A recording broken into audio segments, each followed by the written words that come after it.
बिस्मिल्लाहिर्रहमानिर्रहीम। अस्सलाम वालेकुम स्टूडेंट्स। हमारा जो नेक्स्ट एक्सपेरिमेंट है that is experiment number 7.5 to investigate the release of heat during aerobic respiration in germinating seeds. बेटा जर्मिनेटिंग सीड्स के अंदर हमने देखना है कि हीट रिलीज होती है या नहीं होती। तो हीट चेक करने के लिए हमारे पास कौन सा इंस्ट्रूमेंट होता है? थर्मोमीटर होता है। तो इसका मतलब इस एक्सपेरिमेंट में थर्मोमीटर का यूज आएगा। In aerobic respiration, oxygen reacts with glucose and produces carbon dioxide, water and energy. Energy is released in the form of adenosine triphosphate and heat. This heat rises the temperature of germinating seeds. बेटा जो germinating seeds होते हैं उनका temperature क्या हो जाता है बेटा? राइज हो जाता है। ठीक है, तो इसी तरह अब हम एक तरफ जो है ना वो germinating seeds लेंगे और उनका टेम्परेचर जो है वो नोट करेंगे। 3 seeds लिए हमने, 2 थर्मोस फ्लास्क लिए। थर्मोस क्यों ले रहे हैं? क्योंकि उसकी वॉल्स इंसुलेटेड होती हैं, लिहाजा जो है हमारी जो हीट बनेगी, थोड़ी सी भी हीट बने तो वो एस्केप ना हो। 2 थर्मोमीटर्स लेंगे, यानी एक कंट्रोल और एक तरफ एक्सपेरिमेंट हम कर रहे होंगे।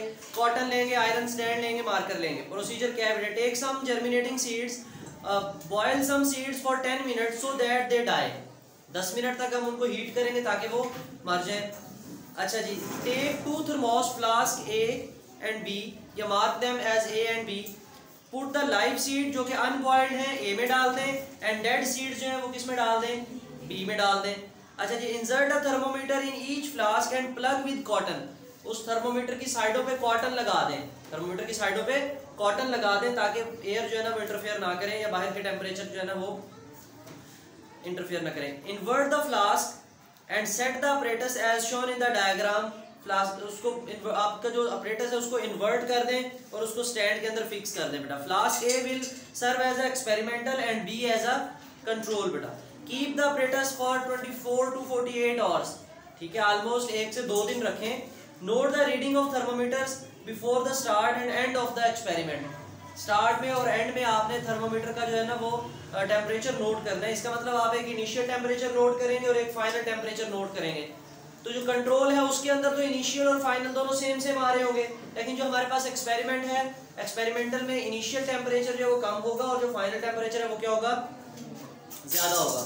ऑलमोस्ट 20 to 15 डिग्री सेल्सियस का जो है ना वो डिफरेंस आता है। ए फ्लास्क में लिखें बेटा, इनिशियल टेम्परेचर T1 लिख लें, 24 कर लें या 25 कर लें, 25 कर लें, अपने हिसाब से कर लें बेटा। उसके बाद फाइनल टेम्परेचर जो कि T2 है बेटा, वो ऑलमोस्ट 20-22 का गैप डाल दें, 45-46 तक ले जाएं। ठीक है, अब आपने देखें जितना आपने गैप डाला है, मेरे पास दोनों में T1 एंड T2 पे, एक पे 26 है, एक पे 46 है, तो लिहाजा डिफरेंस आ गया 20 का। आप अपना डिफरेंस निकाल दें, T2 माइनस T1। T2 में से T1 को माइनस कर दें, किसका 20 आया, 19 आया, 21 आया जी, जितना है उसको नोट कर लें बेटा। और जो बी है उसका इनिशियल और फाइनल दोनों सेम सेम रहने दें, क्योंकि आपने ए का 24 लिखा है या 26 लिखा है, जो ए का लिखा है वही बी का इनिशियल रहेगा और वही फाइनल रहेगा। ठीक है, क्योंकि दोनों का टेम्परेचर तो सेम सेम था स्टार्ट में, इनिशियल टेम्परेचर दोनों का सेम है, तो बी वाले का फाइनल भी सेम रहेगा। तो लिहाजा डिफरेंस क्या आया? 0। 20 माइनस 20 0, या 24 माइनस 24 0। कंक्लूजन क्या निकालेंगे बेटा? Respiration occur in live cells of the seeds, as a result release heat.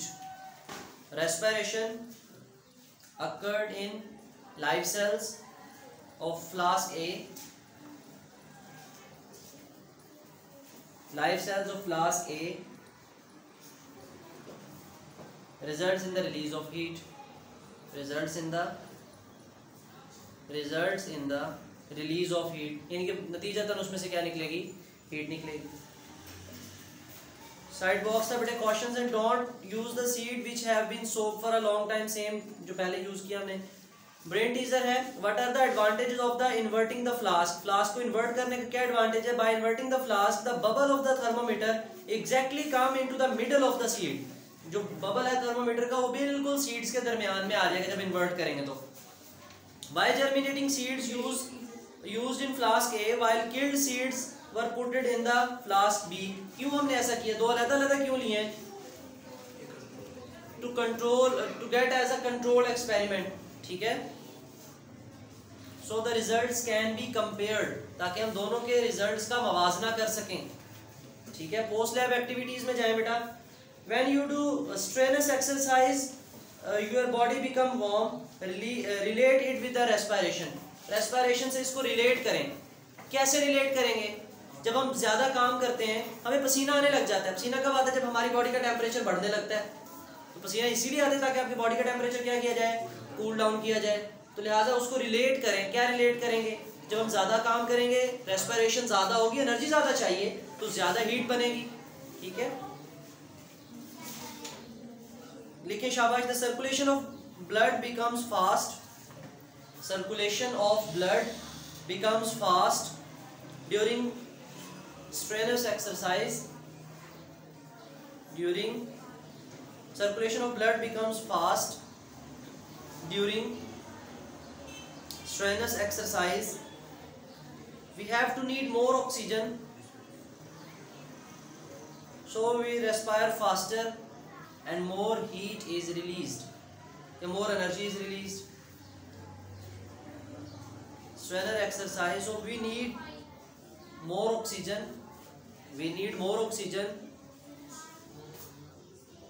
and produce more heat. Relate ही कर रहे हैं ना बेटा, अपने अल्फाज में उसको रिलेट करके लिखते हैं। Repeat this experiment with some other seeds. ठीक है, वो आप किसी दूसरे एक्सपेरिमेंट के साथ जो है वो कर सकते हैं। Can we perform this experiment in the test tube? If not give reason. जी बेटा, क्या हम टेस्ट ट्यूब में भी ये कर सकते हैं? क्यों? शाबाश, हीट लॉस होगी बेटा। ठीक है, वैसे हमने किस में किया इसको? थर्मोस में, कि इंसुलेशन रही है। ठीक है, तो लिखते बेटा नो। अच्छा जी, ब्रेन टीजर है। Give another example of a temperature rise due to respiration.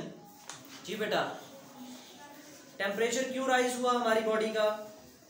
Aerobic respiration हुई और साथ में स्ट्रेनस एक्सरसाइज। यही दो रीजंस हैं, ये एग्जांपल्स हैं कि टेम्परेचर राइज हो गया रेस्पिरेशन में। एरोबिक रेस्पिरेशन हो रही है और aerobic respiration produce less energy और मोर एनर्जी, मोर एटीपी। 36 एटीपी बनते हैं एरोबिक रेस्पिरेशन में।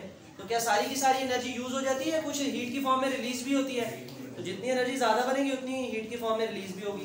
बट आप इस होल चैप्टर नंबर 7 में से जो वाइवा पोस्ट क्वेश्चंस आपसे पूछे जा सकते हैं वो आपसे पूछ लेते हैं बेटा। Define photosynthesis. प्रोसेस है जिसके अंदर कार्बन डाइऑक्साइड और वाटर यूज होते हैं और ग्लूकोज बनता है और